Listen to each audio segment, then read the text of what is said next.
तो दोस्तों आज हम फिर से आपके लिए लेकर आए हैं आज दिन भर की सभी ताजा बड़ी खबरें। फटाफट इस वीडियो में आपको बताने वाले हैं, तो वीडियो को अंत तक जरूर देखें। अगर आप भी चाहते हैं कि तबलीगी जमात पर मीडिया द्वारा लगाए गए गंभीर आरोप फर्जी और गलत हैं, तो हमारी वीडियो को लाइक करके अपना समर्थन। इसी बीच आपको अपडेट करा दें कि भारत में कोरोना वायरस के मरीजों की संख्या कितनी पहुंची है। जी हाँ दोस्तों, आपको बता दें कि भारत में कोरोना महामारी के मरीजों की संख्या पहुंच चुकी है 49,391। वहीं 14,183 लोग इस महामारी से भारत में ठीक हो चुके हैं। वहीं 1,694 लोगों की इस महामारी से भारत में मौत हो चुकी है। तो ये काफी बड़ा अपडेट है कोरोना महामारी को लेकर। इसी बीच बढ़ते दोस्तों अगली बड़ी खबर को, तो प्रधानमंत्री मोदी कोरोना के खिलाफ लड़ रहे फ्रंटलाइन योद्धाओं के सम्मान में आज सुबह देश को करेंगे फिर से संबोधित। जी हाँ दोस्तों, आपको बता दें कि प्रधानमंत्री नरेंद्र मोदी आज बुद्ध पूर्णिमा समारोह में भाग लेंगे। प्रधानमंत्री मोदी कोरोना संक्रमित मरीज व उनके इलाज में लगे डॉक्टरों व फ्रंटलाइन योद्धाओं के सम्मान में आज सुबह फिर से देश को संबोधित करेंगे। तो ये काफी बड़ा अपडेट है। इसी बीच बढ़ते हैं दोस्तों अगली बड़ी खबर को, तो बाबा रामदेव को लगा बड़ा झटका। पतंजलि कंपनी पर लगा 75 करोड़ रुपए का जुर्माना। जी हाँ दोस्तों, आपको बता दें कि बाबा रामदेव के संरक्षण वाली पतंजलि आयुर्वेदिक लिमिटेड कंपनी को बड़ा झटका लगा है। पतंजलि पर नेशनल एंटी प्रॉफिटेरिंग अथॉरिटी NAA ने 75 करोड़ रुपए का जुर्माना लगाया है। नेशनल एंटी प्रॉफिटेरिंग अथॉरिटी ने कहा है कि वॉशिंग पाउडर पर वस्तु व सेवा कर GST में कटौती के बावजूद पतंजलि ने उसके दाम बढ़ा दिए थे और इस कटौती का फायदा ग्राहकों तक नहीं पहुंचाया। पतंजलि को 75 करोड़ रुपए के जुर्माने के साथ 18% GST की राशि को केंद्र और राज्य सरकारों के उपभोक्ता कल्याण फंड में भी जमा कराने होंगे। वहीं बिजनेस टुडे में छपी रिपोर्ट के मुताबिक NAA ने कहा कि सेंट्रल GST एक्ट का उल्लंघन करते हुए पतंजलि ने टैक्स में कटौती का फायदा ग्राहकों तक नहीं पहुंचाया, इसीलिए उन्हें कारण बताओ नोटिस भी जारी किया गया है। वहीं बाबा रामदेव को अब 75 करोड़ रुपए का जुर्माना जो है NAA ने लगाया है। तो ये काफी बड़ा झटका है पतंजलि कंपनी और बाबा रामदेव को।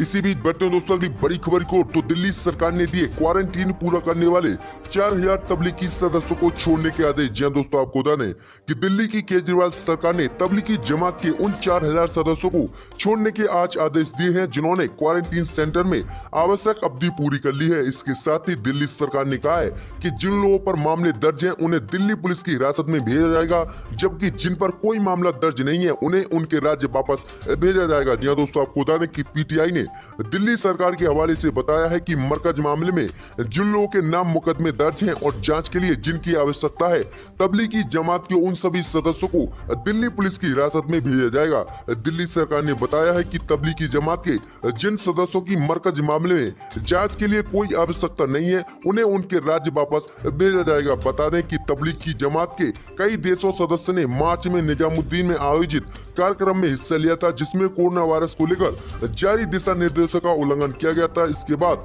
यहां से निकले सभी लोगों को क्वारंटीन सेंटर में भर्ती किया गया था। अब तो थोड़े करके इन सभी लोगों को छोड़ा जा रहा है। तो ये सरकार ने काफी बड़ा फैसला लिया है।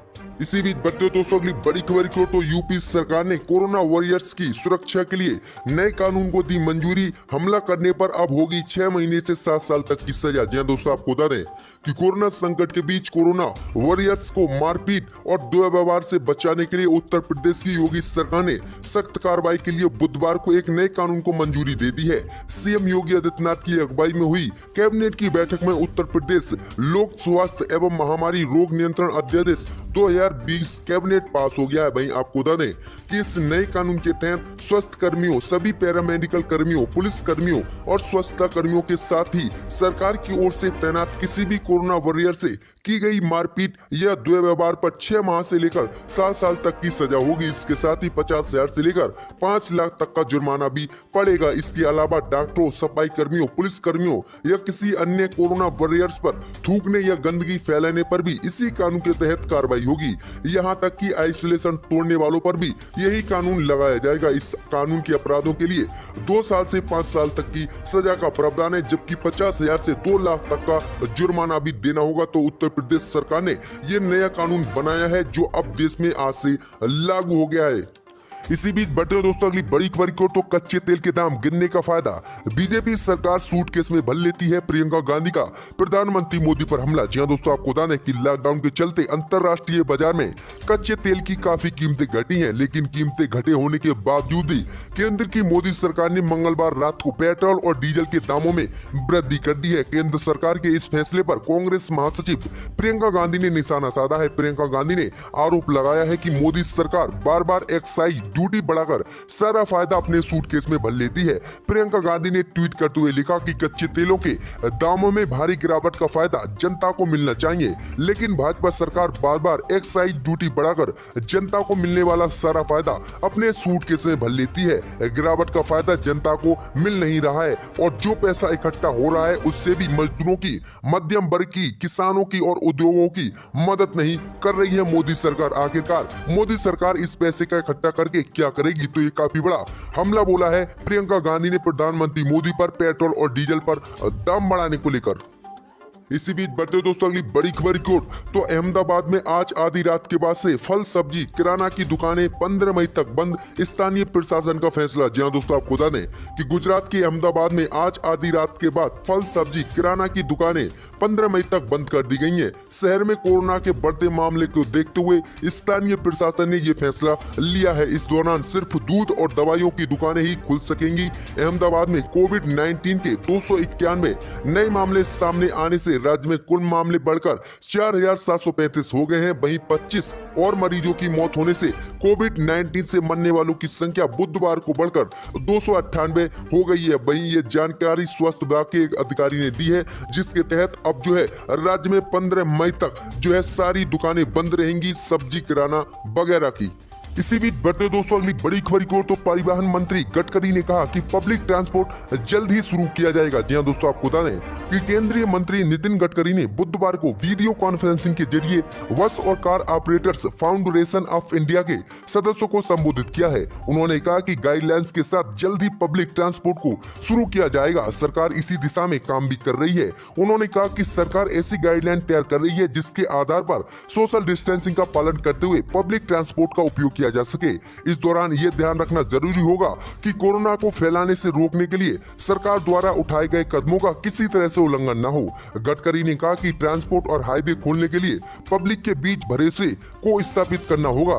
हमें ये सावधानी बरतनी होगी कि इस दौरान सोशल डिस्टेंसिंग का पालन हो। सुरक्षा के सभी विकल्प सुनिश्चित करने होंगे, जैसे कि हाथ धोना, सैनिटाइजेशन, फेस मास्क आदि का उपयोग। जी हां दोस्तों, आपको बता दें कि नितिन गडकरी ने ये काफी बड़ा बयान दिया है कि अब जल्दी पब्लिक ट्रांसपोर्ट शुरू होंगे। वहीं सारी फैक्ट्रियों में ट्रक से जो है माल ढोआ जाएगा और सभी काम शुरू होंगे जल्दी। तो ये काफी बड़ा बयान दिया है नितिन गडकरी ने। इसी बीच बढ़ते दोस्तों अगली बड़ी खबर की ओर, तो राजस्थान के डिप्टी सीएम सचिन पायलट ने मोदी सरकार पर बोला हमला। पूछा राज्य सरकारों को वित्तीय मदद अब नहीं तो कब करेंगे। जी हां दोस्तों, आपको बता दें कि पूरे देश में लॉकडाउन की वजह से देश की आर्थिक स्थिति बेहद कमजोर हो गई है और हर राज्य केंद्र सरकार से अपना बकाया पैसा मांगने के साथ ही साथ राज्य सरकार के लिए अलग से आर्थिक पैकेज की मांग कर रहा है।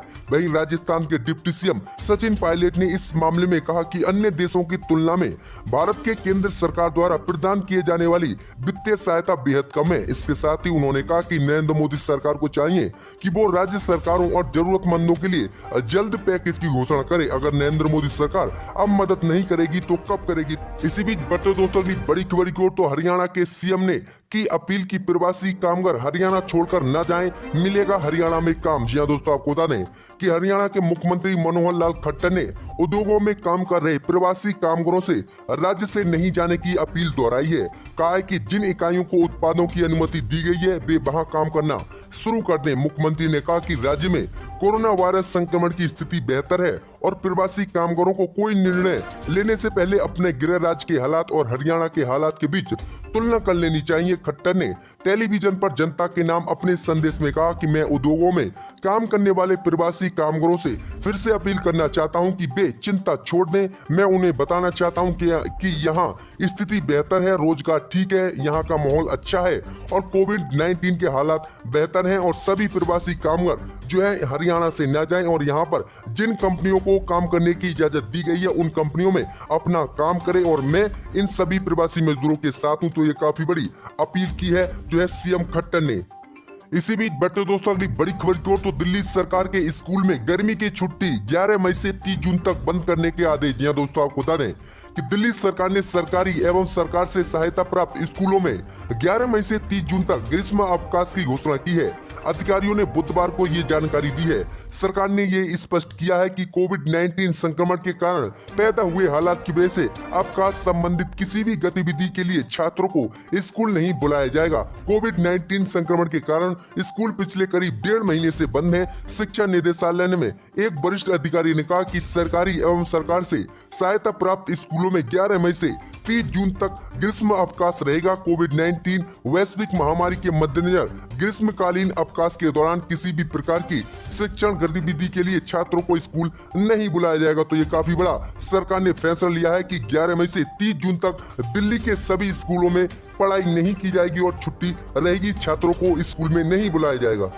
इसी बीच बढ़ते दोस्तों अगली बड़ी खबर की ओर तो राजस्थान के सीएम अशोक गहलोत ने कहा कि हमारे देश में उन्हीं व्यक्तियों को वापस लाया जाए जिनका कोरोना टेस्ट निगेटिव आए। जी हां दोस्तों, आपको बता दें कि जैसे कि प्रधानमंत्री मोदी विदेशों से भारतीयों को देश ला रहे हैं, वहीं राजस्थान के मुख्यमंत्री ने प्रधानमंत्री मोदी से अपील की है कि बेहतर होगा कि भारत सरकार विदेश से केवल उन्हीं भारतीयों को हवाई यात्रा की अनुमति दे जिनका कोविड टेस्ट निगेटिव हो, क्योंकि हमारे देश में संक्रमण विदेश से आए लोगों ने ही फैलाया है। कोरोना से प्रदेश में काफी लंबी लड़ाई लड़ी है और काफी नुकसान भी उठाया है। उनका कहना है कि प्रदेश में कोरोना के संक्रमित मरीज 21 से 5 मई के बीच 2 सप्ताह के दौरान स्थित रहे हैं। वहीं गहलोत ने राजस्थान के श्रमिकों को प्रदेश लाने पर फोकस किया है और इस संबंध में लगातार अधिकारियों